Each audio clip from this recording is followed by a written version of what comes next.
argumentait au sujet de cette apparition comme étant une prophétie ou non, Helena se tenait à l'écart, totalement bouleversée.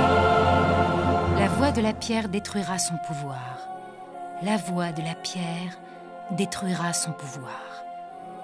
Cette phrase qu'elle avait entendue dans sa tête des dizaines de fois, comme une véritable obsession, cette même phrase venait d'apparaître du fond des âges, en latin, gravée dans le mur d'origine d'une cathédrale, en lettres gothiques rouges.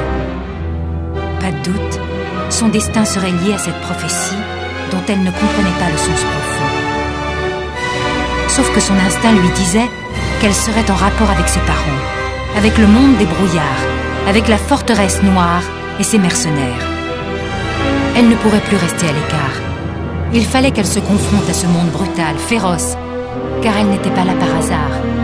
Pas avec cette phrase dans le mur, révélée juste quelques minutes avant son arrivée. Elle allait devoir apprendre à combattre.